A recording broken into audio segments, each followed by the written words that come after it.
ठीक है। तो टुडे टॉपिक क्या है हमारा, रिजिलेशन। ठीक है।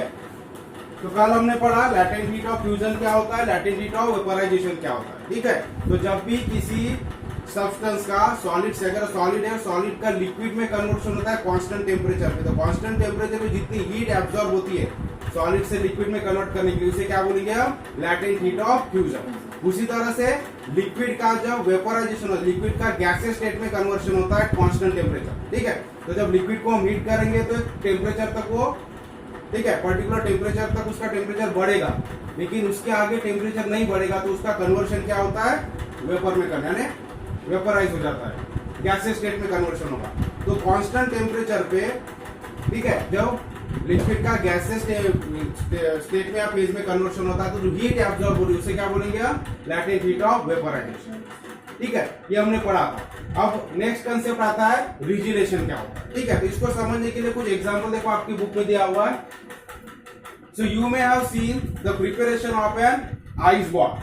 आइस बॉल सबने देखा, आइस गोला बोलते हो, खाते हो गर्मी के सीजन में आप, ठीक है, वो कैंडी रहती हो। तो कैसे बनता है ice gola, first an ice slab is shredded and then the shredded ice is pressurised around the tip of stick to prepare ice ball. ठीक है। तो आइस बॉल या जो आइस गोला आप खाते हो तो क्या करता है, वो जो आइस का स्लैब होता है, ठीक है, टुकड़ा जो होता है इसका, उसको क्या करता है, पहले श्रेड करता है, बारीक चूरा करता है उसको। ठीक है। फिर क्या करता है, जो स्टिक रहती है उसके टिप के ऊपर वो इसे प्रेशराइज करता है। देखा आपने, तो प्रेशर से वो तब उसको प्रेशराइज करता है, जिसकी वजह से क्या होता है, वो राउंड शेप और सॉलिड बन जाता है। तो पहले क्या होता है, क्रश होता है, पूरा श्रेडेड होता है। आइस जो स्लैब है उसको क्या करता है, पहले वो श्रेडेड करता है, यानी बारीक बारीक एकदम पीसेस में टुकड़े हो जाते हैं उसके, और फिर टिप के ऊपर लगा के उसको फिर से प्रेस करता है स्टिक के टिप के ऊपर, तो क्या हो जाता है, राउंड शेप, बॉल शेप, वो आइस बॉल बन जाता है। ठीक है। अब ये क्यों होता है, क्वेश्चन पूछा है, how does the shredded ice convert into solid ice ball. अब वो जो श्रेडेड आइस है, श्रेडेड मतलब एकदम बारीक बारीक जो चूरा हुआ है आइस का, वो एक सॉलिड बॉल में कैसे कन्वर्ट होगा, सिर्फ प्रेशर देने से। ठीक है। If two small pieces of ice are taken and pressed against each other for a while, they stick to each other. Why does this happen? अगर आप दो आइस के पीस लो छोटे छोटे और उसको एक दूसरे से प्रेस करो, ठीक है, एक दूसरे को जोड़ दो, प्रेस करो, दबाओ उसको, तो क्या होगा, थोड़ी देर में वो स्टिक हो जाएंगे, एक ही सॉलिड बन जाएगा। अगर में आप घर में करके देख सकते हो, दो क्यूब लो आइस के और उसको क्या करो, प्रेस करो एक दूसरे के साथ, तो क्या होगा, थोड़ी देर में वो चिपक जाएंगे और एक सॉलिड बन जाएगा, दो पीसेस एक साथ जुड़ जाएंगे। अब ये क्यों होता, तो उसका आंसर हम देंगे। इसी को हम क्या बोलते हैं, रिजिलेशन से रिलेटेड टॉपिक है कि आइस में ऐसी क्या प्रॉपर्टी है कि जिसकी वजह से उसके स्मॉल पीसेस को हम प्रेशराइज करेंगे तो एक दूसरे से वो जुड़ जाते हैं और सिंगल सॉलिड बन जाता है, इस तरह से। ठीक है। तो और एक एक्टिविटी दिया है, देखो आपकी बुक में, take a small slab of ice, a thin wire, two identical weights. ठीक है। तो इस तरह से हमें एक आइस का स्लैब लेना, मतलब एक क्यूब लेना, ठीक है, आइस का हमने ले लिया बड़ा, उसके बाद में एक वायर लेना, दोनों साइड में उसको इक्वल वेट लगाना, ठीक है, और उस वायर को क्या करना हो, स्लैब के ऊपर रख देना है। तो क्या होगा, धीरे धीरे वायर आइस में से क्या होगा, नीचे जाएगा, ठीक है, वेट की वजह से। So activity, put a slab ice on a stand as shown in figure. तो जिस तरह से आपके बुक में देखना आपको फिगर में, तो आइस स्लैब आपको दिया हुआ है, इसको स्टैंड के ऊपर रखना है, hang two equal weights to the two ends of metal wire and put the wire on the slab as shown in the figure. ठीक है। तो मान लो ये आपका आइस स्लैब है, ठीक है, तो इसके ऊपर क्या करना है, हमें एक मेटल वायर लेना है और दोनों वायर को, दोनों एंड जो होते हैं वायर के, उसे क्या करना है, इक्वल वेट अटैच करना, और इसको हमें स्टैंड पे लगा देंगे आइस को इस तरह से, और वायर को यहाँ रख देंगे बीच में। अब दोनों साइड में वेट है तो क्या होगा, नीचे खींचेगा, ठीक है, तो क्या होगा, धीरे धीरे वायर इस स्लैब में से पास होते रहेगा, लेकिन फिर भी इसके दो टुकड़े नहीं होंगे। ये जो स्लैब है, ये अब यहाँ से वायर पूरा पास हो रहा है, लेकिन फिर भी हमें आइस के जो स्लैब है वो दो पार्ट नहीं होंगे उसके। क्यों, क्योंकि जैसे जैसे वायर नीचे पास होगा ऊपर का आइस फिर से जम जाएगा। समझ में आ रहा है, वायर धीरे धीरे नीचे पास हो रहा है, तो जो वायर के नीचे का जो सरफेस है आइस का, वो मेल्ट होते जाएगा, तो वायर धीरे धीरे नीचे जाएगा, लेकिन जो वायर के ऊपर का पोर्शन है वो क्या हो जाएगा, फिर से सॉलिड बन जाएगा और चिपक जाएगा। तो पूरा वायर पास हो जाएगा, लेकिन ये स्लैब टूटेगा नहीं, ब्रेक नहीं होगा, दो पार्ट। आगे देन में तो ये क्यों होता है? तो देखो यहाँ दिया है व्हाट डू यू ऑब्जर्व, तो हमने जो भी एक्सप्लेन किया वो हमें दिखाई देगा। It is observe that the wire gradually penetrate the I slab, ठीक है, तो वायर पेनिट्रेट होते जाएगा आई स्लैब में से, हर पार निकलते जाएगा, ठीक है। After some time the wire comes out of the lower surface of the slab, ठीक है। तो यहां से हमने स्टार्ट किया, वायर ऊपर में रखा, दोनों साइड में वेट रखा, तो धीरे धीरे ये वेट इसको खींचता रहेगा और वायर पूरा इधर से बाहर निकल जाएगा, लेकिन आइस ब्रेक नहीं हो, ठीक है। However, the ice slab does not break. The phenomenon in which the ice converts to liquid due to applied pressure and then reconverts to ice once the pressure is removed is called rigidation. तो कौन सी property की वजह से होता है? रिजिलेशन की वजह से। तो रिजिलेशन यानी क्या होता है? एक फिनोमिनन, एक प्रोसेस है जिसमें ये आइस के ऊपर अगर हम प्रेशर डालते हैं तो प्रेशर की वजह से क्या होगा? वो मेल्ट हो जाता है। आगे धन अब ये जब वायर यहां से हम पास कर रहे हो आइस के स्लैब में से, तो क्या होगा? जो वायर जिस सरफेस को अटैच है, जितने पोर्शन को टच हो रहा है आइस के, तो प्रेशर है, नीचे से हम उसको प्रेशर दे रहे हैं क्योंकि वेट अटैच है उसको, तो नीचे आएगा दोनों साइड से हो। तो क्या हो रहा है? उतने को जितना वायर को टच पोर्शन है, नीचे वाला वायर के नीचे का पोर्शन जो आइस को टच है, वहां क्या होगा? प्रेशर क्रिएट होगा आइस के ऊपर, और इस प्रेशर की वजह से क्या होगा? उसका मेल्टिंग पॉइंट कम हो जाता है, ठीक है। जनरली मेल्टिंग पॉइंट क्या है आइस का? हमने देखा कल 0 डिग्री सेल्सियस पे वो हीट एब्जॉर्ब करता है और मेल्ट हो जाता है। अब 0 से कम हो जाएगा मतलब क्या होगा? मेल्टिंग पॉइंट कम हो गया मतलब जल्दी मेल्ट हो जाएगा। अब वो 0 डिग्री सेल्सियस पे इसके सॉलिड में, लेकिन जैसे ही वहां प्रेशर क्रिएट होगा तो प्रेशर की वजह से क्या होगा? उसका मेल्टिंग पॉइंट थोड़ा कम हो जाता है 0 से, प्रेशर की वजह से। वायर जहां पर है वहीं पर, लेकिन वायर जैसे जैसे नीचे आता है तो ऊपर का हिस्सा में कोई प्रेशर नहीं है, वायर नीचे आ गया और जो ऊपर का सरफेस है फिर से वो ओरिजिनल 0 डिग्री सेल्सियस पे आ जाता है, original melting point. Melting point थोड़ा कम होना है, जल्दी पिघलेगा, और मेल्टिंग पॉइंट बढ़ गया है थोड़ा सा टाइम लेगा, मतलब ओरिजिनल इस पे आ जाएगा और 0 डिग्री सेल्सियस पे आ जाएगा। तो 0 डिग्री सेल्सियस से थोड़ा कम हो जाता है जब प्रेशर उस पे आता है, जिसकी वजह से वो मेल्ट होता है थोड़ी देर के लिए, फॉर, ठीक है। और जैसे ही वो पास हो गया, अब मेल्ट हो गया है, वो वायर नीचे जाएगा और ऊपर का हिस्सा क्या हो जाता है? फिर से ओरिजिनल मेल्टिंग पॉइंट पे आ जाता है 0 डिग्री सेल्सियस पे। 0 डिग्री सेल्सियस पे क्या रहता है? फिर से सॉलिड, तो फिर से जम जाता है। तो ये जो प्रोसेस है कि प्रेशर के वजह से मेल्टिंग पॉइंट डाउन होना और आइस का मेल्ट होना, और जैसे ही प्रेशर रिलीज होता है फिर से ओरिजिनल मेल्टिंग पॉइंट पे आ जाना, अपने सॉलिड में कन्वर्ट हो जाना। तो ये जो प्रोसेस है इसे क्या बोलते हैं? रिजिलेशन। आगे ध्यान में, प्रेशर के वजह से आइस का मेल्ट होना और जैसे ही प्रेशर रिलीज होता है फिर से ओरिजिनल सॉलिड फॉर्म में कन्वर्ट हो जाना, ये जो प्रॉपर्टी है, ये जो फिनोमिना है, इसे क्या बोलेंगे हम? रिजिलेशन।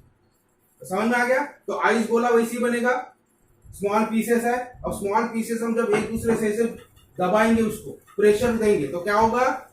हर एक जो पीस है वो एक दूसरे के ऊपर प्रेशर डालेगा। तो जैसा मान लो एक पीस है, मान लो ये दोनों को हम जब एक दूसरे से जोड़ेंगे तो क्या होगा? इसका सरफेस और इसका सरफेस ये क्या हो जाएंगे? दोनों पे प्रेशर आ जाएगा, ठीक है। दोनों पार्टिकल है, तो ये जो सरफेस और ये जो दो सरफेस एक दूसरे को टच है, दो पीसेस हम ले लिए, ठीक है। तो ये क्या होगा? दोनों सरफेस एक दूसरे को प्रेशराइज करे, जिसकी वजह से ये सरफेस और ये सरफेस का क्या हो? मेल्ट हो जाएगा, और मेल्ट होने से क्या हो जाएंगे? ठीक है, एक दूसरे में आ जाएंगे सरफेसिस का, और जब हम इसको प्रेशर रिलीज करेंगे तो क्या हो जाएगा? वो सॉलिड बन जाएगा, चिपक जाएगा। थोड़ी देर के लिए मेल्ट होंगे तो एक दूसरे में आ जाएंगे, जैसे सरफेस एक दूसरे से एकदम जुड़ जाएंगे, और जैसे हम प्रेशर रिलीज करेंगे तो क्या हो जाएगा? प्रेशर रिलीज होने से उसका मेल्टिंग पॉइंट थोड़ा बढ़ जाएगा, ओरिजिनल 0 डिग्री सेल्सियस पे आ जाएगा और फिर से वो सॉलिड बन जाएगा। अब जब सॉलिड बन जाएगा तो ये क्या हो जाएगा? एक दूसरे से जुड़ जाएगा। तो दो अलग अलग पीसेस इस तरह से जुड़ गए। उसी तरह से आइस गोले में बहुत सारे पीसेस है छोटे छोटे, तो एक दूसरे से हम प्रेशर करते हैं तो क्या होता है? प्रेशराइज करते हैं, छोड़ते जाते हैं, प्रेशर देते हैं, ऐसा ऐसा छोड़ते जाते हैं। तो क्या होता है? जिस वक्त हमने प्रेशर किया दोनों सरफेस मेल्ट हो गए, एक दूसरे में आ गए, जैसे रिलीज किया चिपक गए। तो ऐसे करते करते क्या होता है? पूरा बॉल बन जाता है।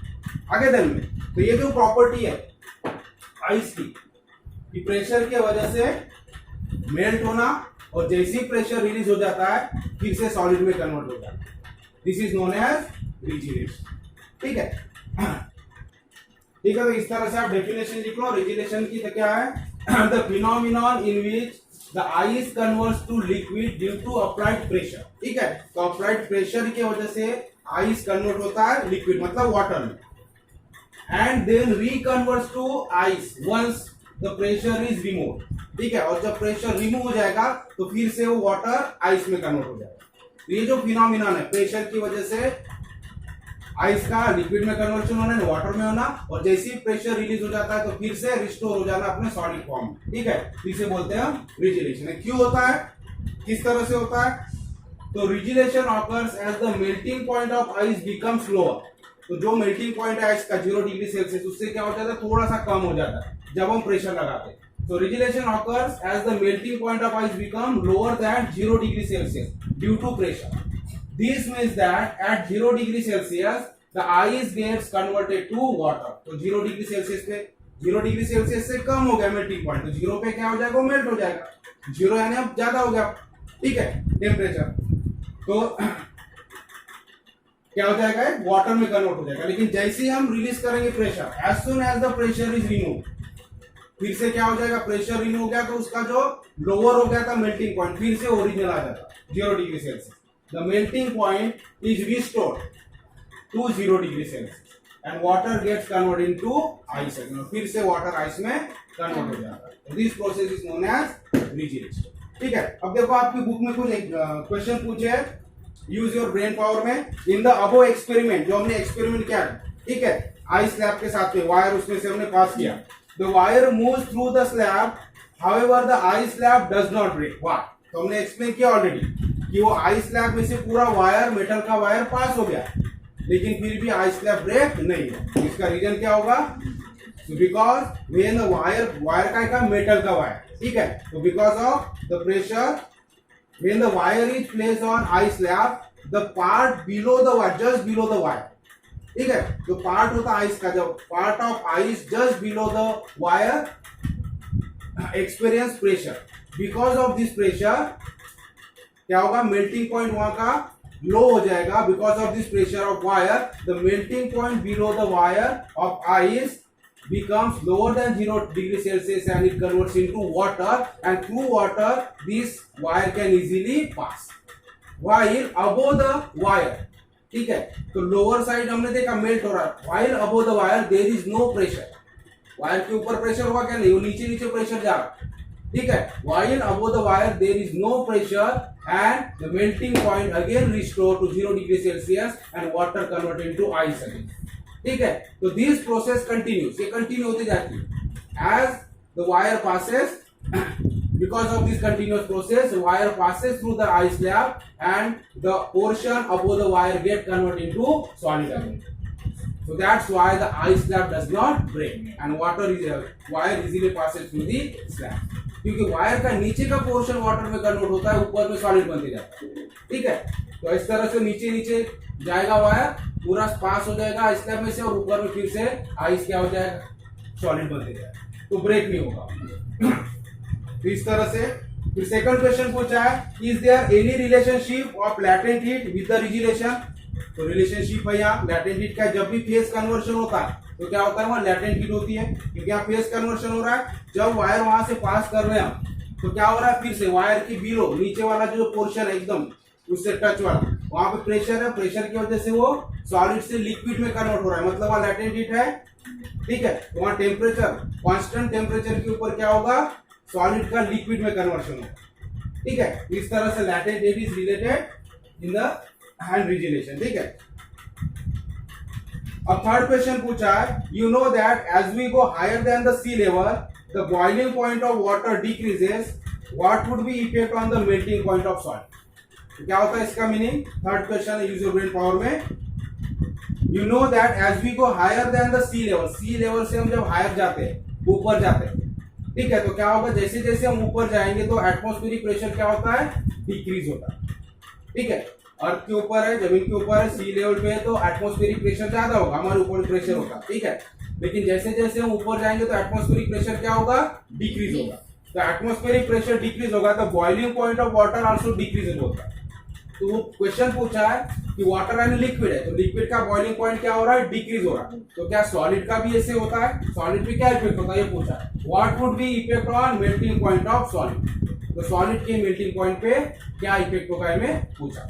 तो जनरली सॉलिड में दो तरह का इफेक्ट हमें दिखेगा। अब ऐसे सॉलिड जो हीट देने पे एक्सपांड होते हैं, जो मेल्ट होता है तो एक्सपांड होता है, तो उसमें क्या होगा, मेल्टिंग पॉइंट डिक्रीज होगा। क्यों?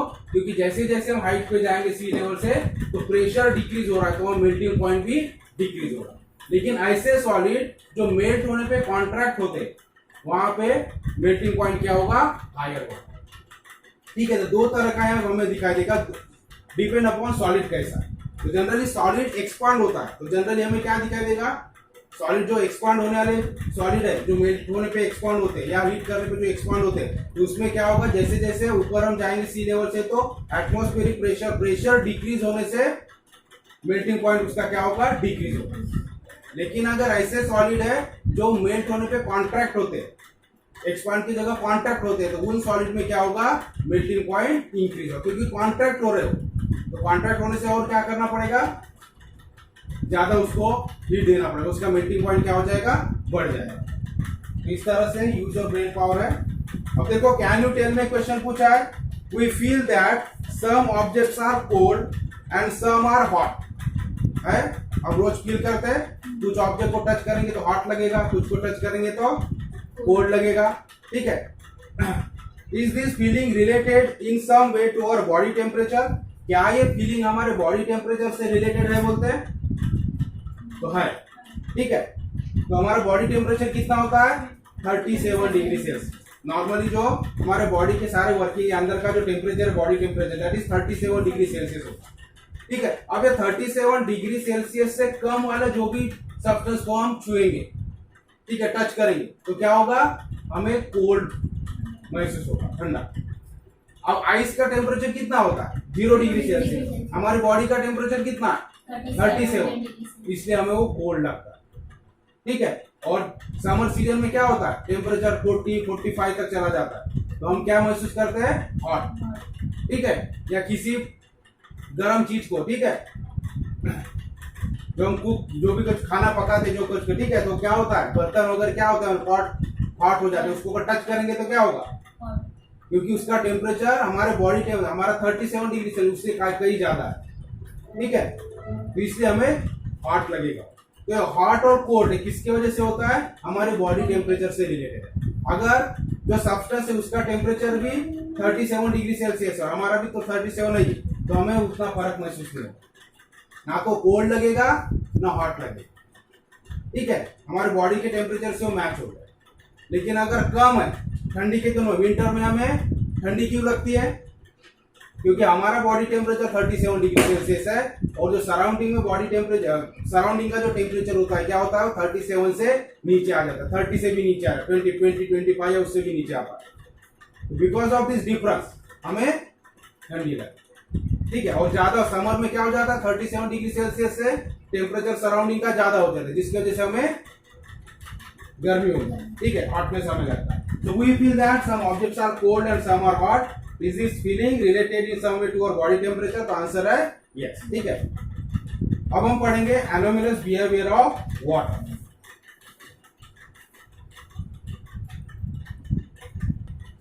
ठीक है, तो दूसरा हमारा टॉपिक है anomalous behavior of water. अब anomalous behavior क्या होता है वाटर का हम देखेंगे। अब देखो, जनरली जो लिक्विड होता है, लिक्विड को अगर हम हीट करेंगे तो क्या होगा, लिक्विड को अगर हीट करेंगे तो क्या होगा, उसका एक्सपांशन होना चाहिए। ठीक है, एक्सपांशन होगा, फैलेगा वो, ठीक है, और गैसेस में कन्वर्ट होगा। अगर और ज्यादा हीट करेंगे तो हमारा बेसिक कंसेप्ट क्या है कि जब भी लिक्विड को हम हीट करेंगे तो उसका एक्सपांशन, वाटर को अगर यहाँ वाटर की बात करें, ठीक है, तो वाटर को जब हम हीट करेंगे तो उसका एक्सपांशन होना चाहिए, और जब उसमें से हीट रिलीज करेंगे, गिवन आउट करेंगे, यानी उसको ठंडा करेंगे, तो क्या होगा, उसका कॉन्ट्रैक्शन होना चाहिए। ठीक है, तो कॉन्ट्रैक्ट होकर क्या होता है, वो सॉलिड बनता है। ठीक है, और एक्सपांड होके लिक्विड। लेकिन पर्टिकुलर टेम्परेचर की एक रेंज है, कौन सी रेंज, 0 डिग्री सेल्सियस से 4 डिग्री सेल्सियस। इस रेंज में ये वाटर उल्टा बिहेवियर दिखाता है।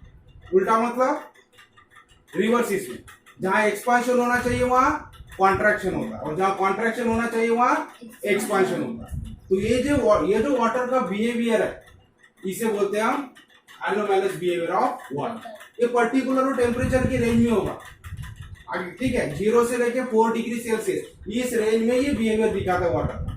जब हम उसको हीट करेंगे, अभी आइस है 0 डिग्री सेल्सियस पे, उसको हम हीट करेंगे तो क्या होना चाहिए, उसका एक्सपांशन होना चाहिए। लेकिन क्या होगा, 4 डिग्री सेल्सियस तक उसमें हमें एक्सपांशन नहीं दिखेगा। क्या होगा, कॉन्ट्रैक्शन होगा, कॉन्ट्रैक्ट होगा, ठीक है। और जब 4 डिग्री सेल्सियस टेम्परेचर हो जाएगा उसके बाद में क्या होगा, फिर उसका एक्सपांशन चालू होगा। तो 0 से लेके 4 डिग्री सेल्सियस में जो रिवर्स एक्शन दिखा रहा, रिवर्स बिहेवियर दिखा रहा, उसे हम क्या बोलते हैं, एनोमलस बिहेवियर ऑफ वाटर, ठीक है। तो देखो, in general when a liquid is heated up to certain temperature it expand, ठीक है। तो जनरली क्या होता है, बोलते हैं कि जब भी हम लिक्विड को हीट करते तो एक्सपांड होना चाहिए, फैलना चाहिए, ठीक है। And when cool it contract, और जब उसको हम कूल करेंगे, ठंडा करेंगे तो क्या होना चाहिए, वो कॉन्ट्रैक्ट होना चाहिए, होता generally. Water however shows a special and exceptional behaviour, लेकिन वाटर है स्पेशल, वाटर ऐसा है जो स्पेशल एक अलग बिहेवियर दिखाता है बाकी लिक्विड के कंपैरिजन में। If we heat water from 0 degree Celsius up to 4 degree Celsius, it contracts instead of expanding, ठीक है। तो 0 डिग्री सेल्सियस से जब उसको स्टार्ट करेंगे, उसका टेम्परेचर इंक्रीज करना, हीट करेंगे उसको, तो 4 डिग्री सेल्सियस होने तक फैलने के बजाय, एक्सपांड होने के बजाय क्या होगा, वो कॉन्ट्रैक्ट होगा, बोलता है। At 4 degree Celsius its volume is minimum due to contraction, तो उसका वॉल्यूम क्या हो जाएगा, मिनिमम, कॉन्ट्रैक्शन हो जाएगा, यानी क्या होगा, कम होगा, उसका वॉल्यूम कम हो जाएगा, ठीक है। If the water is heated further, फिर से अगर हम आगे उसको हीट कर रहे हैं, it expands and its volume increases, और 4 डिग्री सेल्सियस के ऊपर जैसे फिर हीट हम देंगे उसको, उसका टेम्परेचर 4 डिग्री सेल्सियस के ऊपर जाएगा, तो फिर उसका एक्सपांशन चालू होगा और वॉल्यूम फिर से बढ़ना चालू होगा, ठीक है।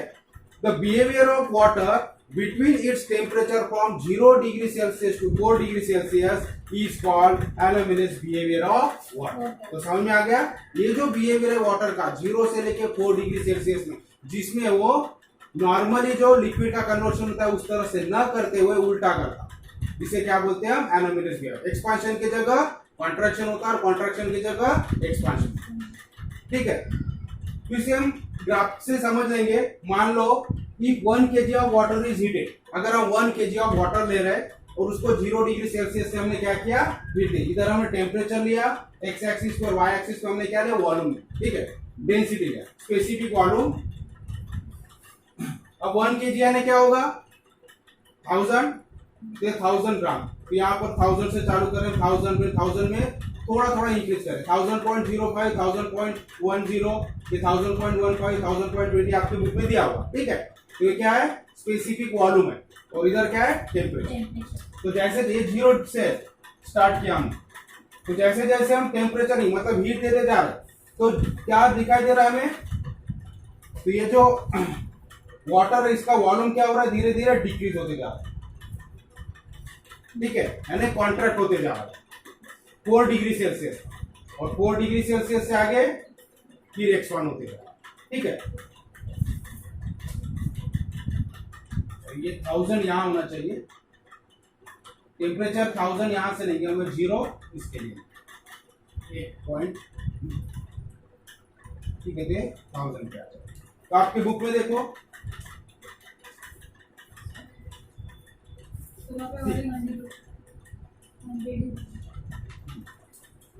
यहाँ 1000 लेंगे, ठीक है, 1000.00 लिए 15 होगा इस तरह से, तो इधर से डिक्रीज होगा तो वॉल्यूम क्या होते जाएगा, इसका डिक्रीज होते जाएगा, कब तक, 4 डिग्री सेल्सियस, और जैसे जैसे टेम्परेचर इंक्रीज होगा फिर वॉल्यूम में भी क्या होगा, इंक्रीज दिखाई देगा। तो ग्राफ क्या शो कर रहा है, ये एनोमलस बिहेवियर शो कर रहा है 0 डिग्री सेल्सियस से 4 डिग्री सेल्सियस के बीच। आगे दिन में उसी तरह से अगर हम रिवर्स रिएक्शन लेंगे, अब यहाँ क्या कर रहे हैं, हम टेम्परेचर बढ़ा रहे, मतलब हीट दे रहे। अगर मान लो हाई टेम्परेचर पे हमारा ऑलरेडी वाटर है और उसको हम क्या कर रहे हैं, कूल कर रहे हैं, तो फिर से क्या होगा, जब कूलिंग करेंगे तो क्या होगा, कॉन्ट्रैक्शन होना चाहिए, तो कॉन्ट्रैक्शन होना मतलब क्या होगा, वॉल्यूम कम होना, ठीक है। तो मान लो इधर 10 डिग्री सेल्सियस पे ऑलरेडी वाटर है, उसको हम कूल कर रहे हैं, तो धीरे धीरे इसका वॉल्यूम क्या होगा, कम होगा, कॉन्ट्रैक्शन होगा। लेकिन 4 डिग्री सेल्सियस आने के बाद में इंक्रीज होगा, ये कम हो रहा है, इधर नीचे आ रहा है मतलब, लेकिन 4 डिग्री सेल्सियस से क्या हो रहा है, इंक्रीज हो रहा है। उल्टा बिहेवियर दिखा रहा है, मतलब 0 to 4 में वाटर क्या कर रहा है, रिवर्स एक्शन दे, रिवर्स बिहेवियर दिखा रहा है। आगे देन में एक्सपांशन होना चाहिए तो कॉन्ट्रैक्शन हो रहा है, कॉन्ट्रैक्शन होना चाहिए तो एक्सपांशन। जब टेम्परेचर हम वाटर का कम करते जाएंगे तो कॉन्ट्रैक्ट होना चाहिए कंटिन्यू, तो यहाँ तो होगा 4 डिग्री सेल्सियस का कॉन्ट्रैक्ट, और यहाँ से एक्सपांड होगा, मतलब वॉल्यूम बढ़ रहा है, डिक्रीज कर रहे हैं। और जब टेम्परेचर इंक्रीज कर रहे हैं तो 0 से 4 तक के क्या हो रहा है, एक्सपांड होना चाहिए, तो डिक्रीज हो रहा है, वॉल्यूम डिक्रीज हो रहा है, मतलब कॉन्ट्रैक्शन हो रहा है। समझ में आ रहा है? तो जब तो ये 0 से 4 डिग्री सेल्सियस में वाटर क्या बिहेव दिखाता है, हमने लिखा है the behaviour of water between its temperature from 0 degree Celsius to 4 degree Celsius in which on increasing the temperature, जब हम टेम्परेचर इंक्रीज करेंगे it contracts instead of expanding. तो एक्सपांड इंस्टेड है ना उसकी जगह, तो एक्सपांडिंग की जगह क्या हो रहा है, वो कॉन्ट्रैक्ट हो रहा है। कॉन्ट्रैक्ट हो रहा है तो उसका साइज कम हो रहा है, मतलब वॉल्यूम क्या हो रहा है, कम हो रहा है। ठीक है, while on decreasing the temperature, और अगर हम टेम्परेचर को डिक्रीज करेंगे it expand instead of contract। तो इस रेंज में 4 से लेके, तो उल्टा आएगा, 4 से लेके 0 तक जा रहा है जब डिक्रीज कर रहे हैं टेम्परेचर, तो यहाँ क्या होना चाहिए, कॉन्ट्रैक्शन होना चाहिए, तो क्या हो रहा है, एक्सपांशन हो रहा है। तो एक्सपांड इंस्टेड ऑफ कॉन्ट्रैक्टिंग, तो कॉन्ट्रैक्टिंग की जगह क्या दिख रहा है हमें, एक्सपांशन हो रहा है। This behaviour is called anomalous behaviour of water. समझ में आ गया? तो कौन सी रेंज में दिखाता है एनोमलस बिहेवियर, 0 से लेके 4 तक ही।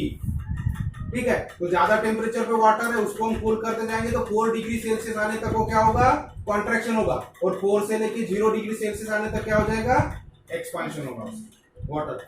उसी तरह से टेम्परेचर अगर इंक्रीज कर रहे, 0 डिग्री पे अगर वाटर है और उसको हम टेम्परेचर दे रहे, तो क्या होगा, 4 डिग्री सेल्सियस टेम्परेचर आने तक वो क्या दिखाई देगा, कॉन्ट्रैक्शन, एक्सपांशन की जगह कॉन्ट्रैक्शन, और 4 से ऊपर फिर उसका एक्सपांशन होना चाहिए।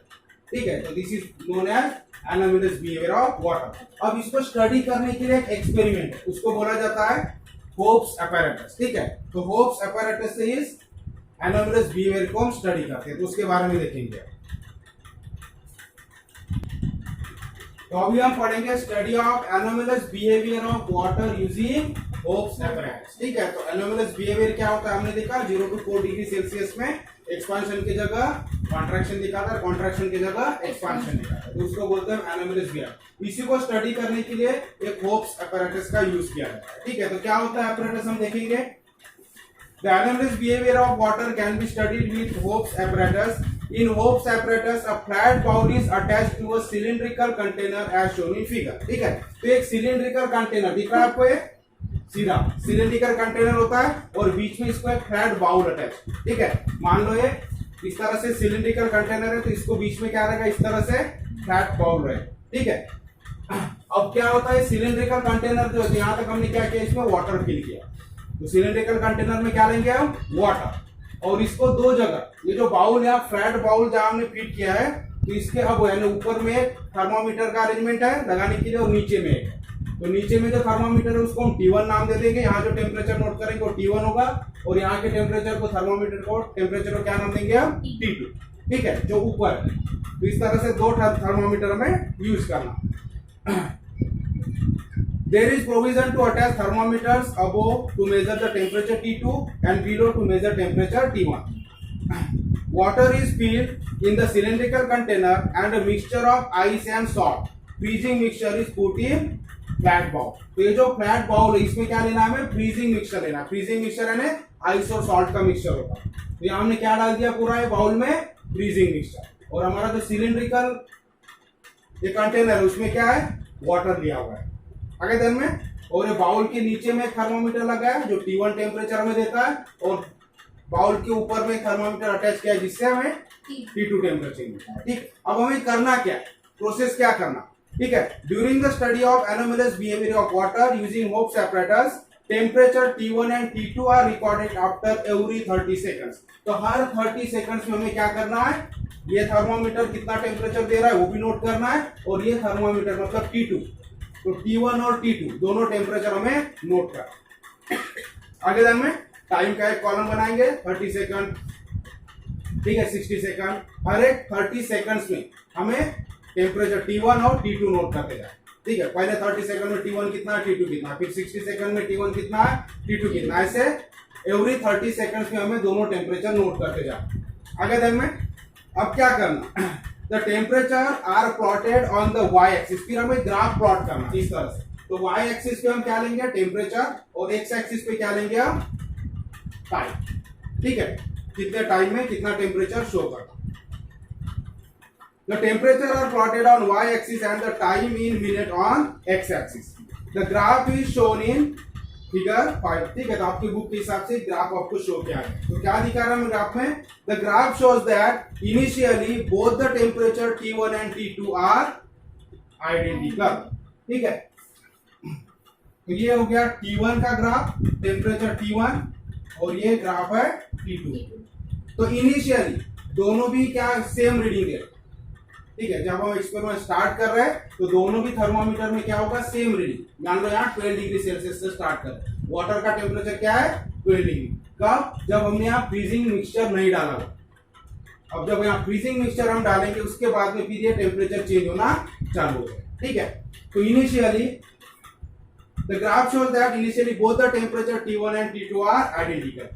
अब जैसे जैसे टाइम पास होते रहे हम उसकी रीडिंग लेते जा रहे हैं हर 30 सेकंड से, लेकिन यहाँ मिनट सेकंड से बनाएंगे तो बहुत लंबा ग्राफ हो जाता है, इसलिए हमने उसको मिनट में कन्वर्ट कर दिया। ठीक है, तो 5 मिनट, 10 मिनट, 15 इस तरह से लिया minutes. T1 of water in the lower part of the cylinder decreases fast, while temperature T2 of water in the upper part of the cylinder decreases comparatively slowly. तो ग्राफ हमें क्या show करता है, तो इस तरह से हमें ग्राफ मिलेगा। तो T1 टेम्परेचर कहाँ है, नीचे वाले पोर्शन, नीचे का जो थर्मोमीटर है, तो नीचे के वाटर का इन्हें जो बाउल है जिसमें हमने फ्रीजिंग मिक्सचर डाला हुआ है, तो फ्रीजिंग मिक्सचर के नीचे वाला जो वाटर है ये पहले एकदम से इसका क्या हो रहा है, टेम्परेचर डाउन हो रहा है, फास्टली डाउन हो रहा है। कब तक, जब तक ये 4 डिग्री सेल्सियस तक नहीं पहुंच जाता। कहाँ, तो जैसे जैसे टाइम पास हो रहा है, ये टाइम है, तो जैसे जैसे हमारा टाइम पास हो रहा है, ठीक है, तो ये फास्ट हो रहा है इसका डिक्रीज। T1 तो टेम्परेचर जो बिलो द बाउल है, तो इस वाटर का टेम्परेचर जल्दी कम हो रहा है कंपेरेटिवली। वाई द T2 जो टेम्परेचर मतलब जो ऊपर का वाटर है, ये बाउल के ऊपर जो वाटर है इसका टेम्परेचर कैसे है, कंपेरेटिवली स्लोली डिक्रीज हो रहा है। ये फास्ट डिक्रीज हो रहा है और ये स्लोली डिक्रीज हो रहा है, इसलिए ऊपर से ग्राफ आ रहा है, स्लो हो रहा है और एकदम से नीचे आ गया। आगे जानिए, ये टाइम है, तो कब तक होगा इस फास्ट डिक्रीज, जब तक 4 डिग्री सेल्सियस पे नहीं पहुंचे। ठीक है, तो 4 डिग्री सेल्सियस पे T1 टेम्परेचर फास्ट डाउन होता है, जबकि T2 टेम्परेचर स्लोली डिक्रीज होने लगता है। अब आगे ये जो T2 है ऊपर वाला टेम्परेचर, ये कंटिन्यू डिक्रीज होता है उसी रेट से, लेकिन ये जो टेम्परेचर है पर्टिकुलर थोड़ी देर के लिए, कुछ समय के लिए क्या हो जाता है, कांस्टेंट हो जाता है 4 डिग्री सेल्सियस। आगे डिक्रीज नहीं होगा, कांस्टेंट हो जाता है। ठीक है, नीचे वाला टेम्परेचर, और फिर डिक्रीज होना चालू होता है धीरे धीरे। आगे चलिए, तो ये क्यों ऐसे हो रहा है, ये जो ग्राफ हमें शो कर रहा है।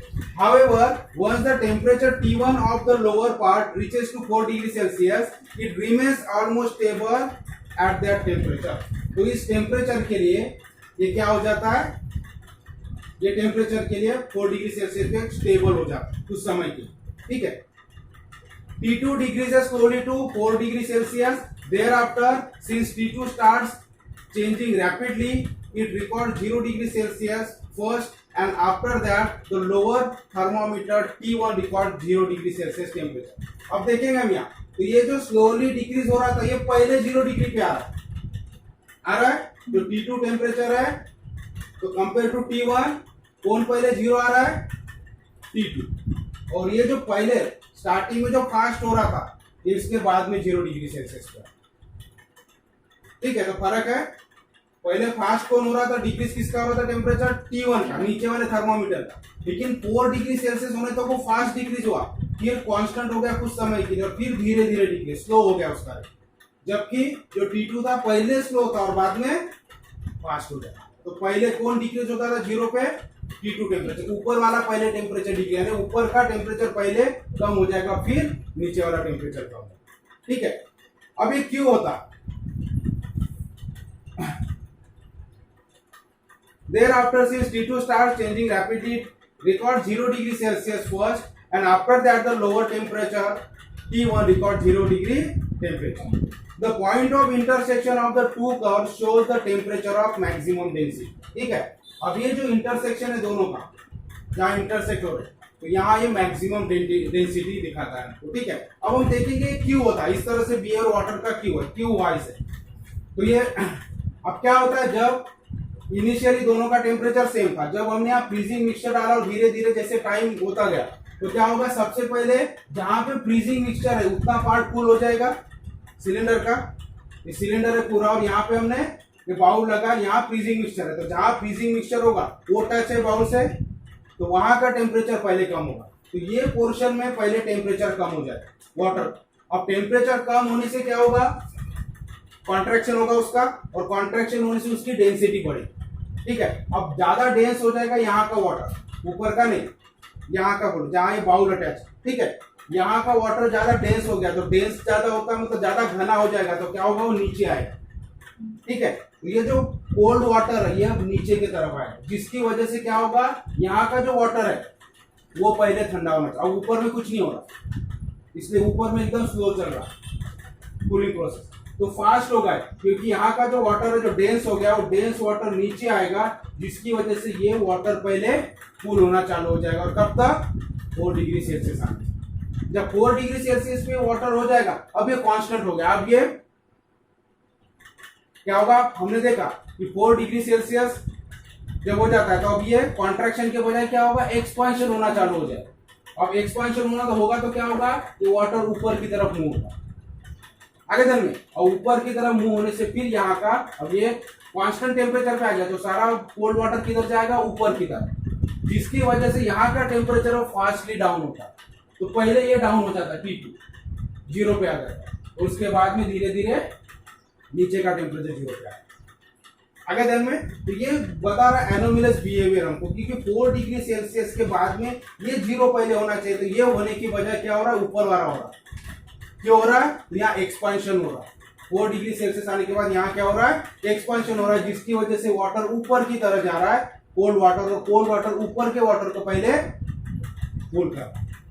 ठीक है, तो देखो यहाँ दिया है, how can we explain this observation, initially the temperature of water in the middle of cylinder lowers due to freezing mixture in the outer wall. तो आउटर वॉल में फ्रीजिंग मिक्सचर की वजह से जो मिडल पोर्शन है cylinder का, वहां पहले टेम्परेचर वाटर का डिक्रीज होगा। ठीक है, since the temperature of water there decreases, its volume decreases and its density increases। ठीक है, तो कॉन्ट्रैक्शन होगा तो वॉल्यूम डिक्रीज होगा, और वॉल्यूम डिक्रीज होना है ना, डेंसिटी बढ़ जाती है यहाँ मिडल पोर्शन में, उसके वजह से क्या होगा, तो water with higher density moves downward, तो वाटर क्या होगा, मूव होगा डाउनवर्ड की तरफ। ठीक है, नीचे की तरफ आए जो कोल्ड वाटर है। Therefore, the lower temperature T1 shows rapid fall in temperature, जिसके वजह से ये लोअर टेम्परेचर जो है रैपिड है ना, जल्दी फास्ट फॉल दिखाएगा, फॉल है ना कम होना temperature, and this continues till the temperature of water becomes equal to 4 degree Celsius. कब तक कंटिन्यू होते रहेगा, 4 डिग्री सेल्सियस वाटर का टेम्परेचर आने तक। When the temperature of water starts decreasing below 4 degree Celsius, its volume increases and density decreases। ठीक है, अब हमने देखा कि 4 डिग्री सेल्सियस के नीचे जब वाटर का टेम्परेचर जाएगा तो वो एक्सपांशन होना चालू है। ठीक है, तो वॉल्यूम उसका इंक्रीज होना, एक्सपांशन होना नहीं, क्या होगा, वॉल्यूम इंक्रीज होगा तो डेंसिटी डिक्रीज होगी, और डेंसिटी डिक्रीज होगी तो ये अपवर्ड डायरेक्शन में मूव होना चालू हो जाएगा। It therefore moves in the upward direction.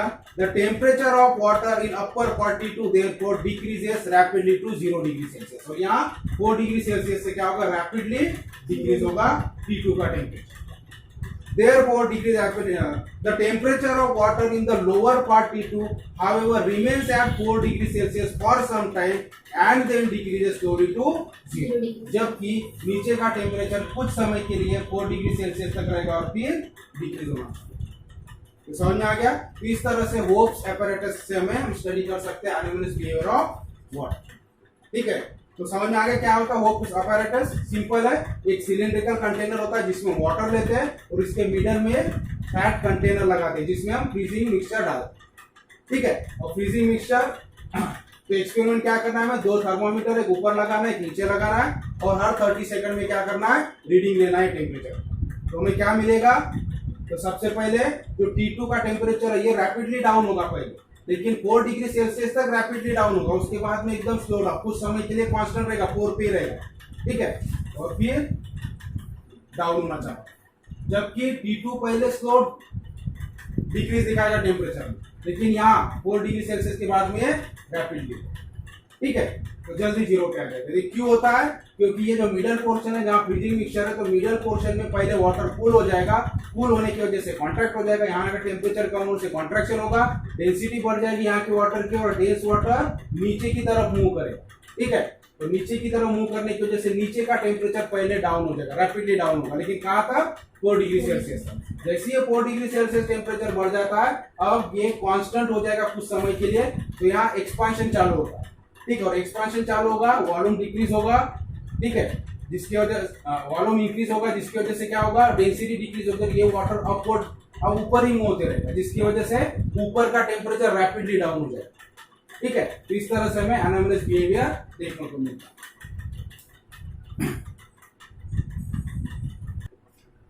अब देखो आपकी बुक में यूज योर ब्रेन पावर जो दिया हुआ है question, how will you explain following statements with the help of anomalous behaviour of water, ठीक है।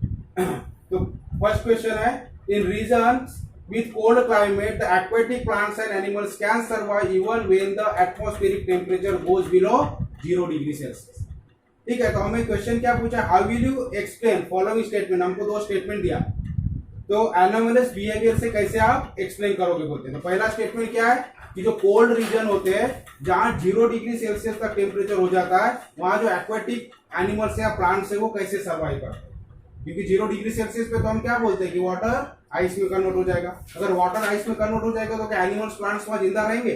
नहीं। फिर भी ऐसा नहीं होता, एनिमल्स और वाटर प्लांट जो होते हैं वाटर में नीचे में सर्वाइव करते हैं। तो ये क्यों होता है? तो यहाँ हमें एक्सप्लेन करना है एनोमलस बिहेवियर किस तरह वाटर किस तरह से हेल्प करता है, ठीक है।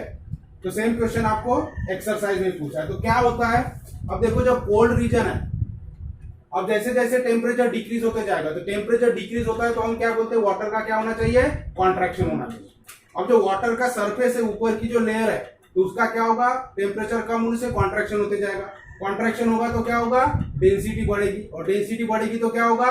वो नीचे की तरफ जाएगा, ठीक है। तो पहले तो ऊपर लेयर, जो वाटर की ऊपर की लेयर है, अपर लेयर, उसका टेम्परेचर कम होते जाएगा, ठीक है। और टेम्परेचर कम होने से उसका कॉन्ट्रैक्शन होगा, और कॉन्ट्रैक्शन होने से उसकी डेंसिटी बढ़ती जाएगी और नीचे जाएगा। आगे देखेंगे, अब ये कब तक होगा? 4 डिग्री सेल्सियस तक, क्योंकि हमने देखा कॉन्ट्रैक्शन कब तक होता है? 4 डिग्री सेल्सियस तक। अब पूरा वाटर जब 4 डिग्री सेल्सियस का हो जाता है, ऊपर की लेयर नीचे जा रही है, तो वो भी नीचे के वाटर को क्या कर रही है? कूल कर रही है। अब क्या होगा? नीचे का वाटर और ऊपर का वाटर क्या हो जाएगा? 4 डिग्री सेल्सियस पे आ जाएगा। अब जब 4 डिग्री सेल्सियस पे आ गया, तो एनोमलस बिहेवियर क्या करता है? कॉन्ट्रैक्शन की जगह क्या होगा? एक्सपांशन होगा, ठीक है। तो एक्सपांशन होगा तो क्या होगा? फिर से डेंसिटी कम होगी और फिर से कोल्ड वाटर ऊपर आए। अब जो ऊपर की लेयर है वो पहले कूल होगी, वो धीरे धीरे 0 डिग्री सेल्सियस, हमने देखा है, तो धीरे धीरे क्या होता है? 0 डिग्री सेल्सियस पे आए। पहले 4 डिग्री सेल्सियस पे कांस्टेंट रहेगा टेम्परेचर, फिर एक्सपांशन होगा, तो एक्सपांशन की वजह से फिर से ऊपर की तरफ आएगा वाटर, कोल्ड वाटर, और धीरे धीरे जो ऊपर की लेयर है, जो अपर लेयर है वाटर की, वो पहले 0 डिग्री सेल्सियस पे आए। आगे ध्यान में, अब 0 डिग्री सेल्सियस पे आना मतलब क्या होगा? ऊपर की लेयर पहले आइस पे कन्वर्ट हो जाएगी। समझ में आ रहा है? जबकि जो नीचे का वाटर है अभी भी कितने इस पे? वो 4 डिग्री सेल्सियस पे। समझ में आ रहा है? सबसे पहले वाटर जो है जैसे जैसे टेम्परेचर कम होते जाएगा, तो वाटर का कॉन्ट्रैक्शन होगा, और ऊपर के जो पहले ऊपर का वाटर कॉन्ट्रैक्ट होगा और नीचे की तरफ जाएगा, जिसकी वजह से नीचे के वाटर, जो बॉटम में वाटर है, वहां भी टेम्परेचर कम होते जाएगा। लेकिन टेम्परेचर कब तक कम होगा? जब तक 4 डिग्री सेल्सियस तक वो टेम्परेचर नहीं आएगा। कॉन्ट्रैक्शन कब तक होगा? या टेम्परेचर कब तक होगा? 4 डिग्री सेल्सियस। जैसे ही 4 डिग्री सेल्सियस तक आ जाएगा, एक्सपांशन चालू होता है। एक्सपांशन की वजह से फिर से वाटर ऊपर की तरफ जाएगा, जो कोल्ड वाटर है।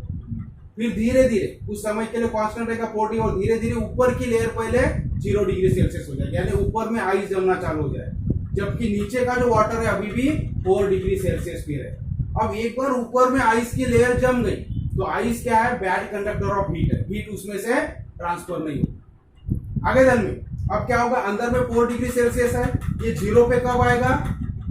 नीचे वाला वाटर जब इसमें से हीट ट्रांसफर होगी, हीट रिलीज होगी, हीट गिवन आउट होगी, इसमें से हीट जब निकलेगी तब 0 डिग्री पे आएगा। लेकिन हीट एटमॉस्फेयर में जा ही नहीं रही है। क्यों नहीं जा रही है? ऊपर में क्या छा गया? बर्फ की लेयर छा, आइस की लेयर ऊपर सरफेस के ऊपर आ गई, जिसके वजह से नीचे वाला जो वाटर है वो 4 डिग्री सेल्सियस भी रहेगा, वो उससे ठंडा नहीं होगा और ज्यादा कोल्ड नहीं होगा। तो 4 डिग्री सेल्सियस पे आइस ही रहेगा, सॉरी वाटर में ही रहेगा, लिक्विड में ही रहेगा। जब वो 0 पे जाता है तब वो आइस में कन्वर्ट होता है। तो वाटर होने की वजह से एनिमल्स और प्लांट वहां सर्वाइव कर सकते। तो ऊपर की लेयर क्या हो जाएगी?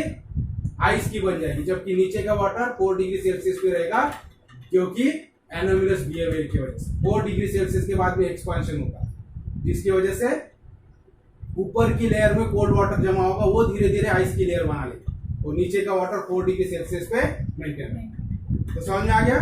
तो कोल्ड जो रीजन्स होते हैं वहां पर इस तरह से एक्वेटिक लाइफ सर्वाइव करती है 0 डिग्री सेल्सियस पर। ठीक है टेम्परेचर। अब सेकंड क्वेश्चन है, इन कोल्ड रीजन फिर से in winter the pipes of water supply break and even rocks crack. अब वाटर सप्लाई का जो पाइप होता है, ठीक है, अगर एटमॉस्फेरिक टेम्परेचर 0 से नीचे चला गया, 0 पे चला गया, तो क्या होगा? वो ब्रेक हो जाता है पाइप। क्यों ब्रेक हो जाते हैं? क्रैक्स आ जाती होंगी या रॉक में भी क्रैक आ जाती है। क्यों? क्योंकि यहाँ वाटर का क्या होता है? एक्सपांशन होता है। ठीक है, जब वाटर 4 डिग्री सेल्सियस तक आ गया, कॉन्ट्रैक्शन हो रहा, और 4 डिग्री सेल्सियस से 0 पे जब जा रहा है, जब उसका आइस में कन्वर्शन हो रहा है, तो क्या होगा? वो एक्सपांड होगा। एक्सपांड मतलब फैलेगा। ठीक है, फैलने से क्या होगा? उसको जगह नहीं मिलेगी, तो पाइप क्या हो जाएगा?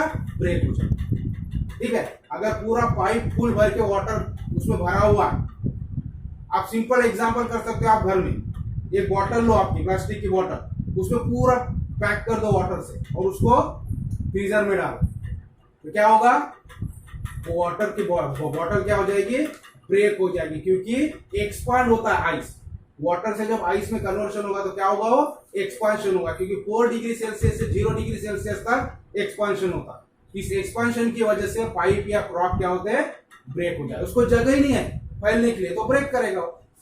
आगे ध्यान में, तो इस तरह से दोनों क्वेश्चन का आंसर आप ऑलरेडी आपको नोट्स में दिए हुए हैं।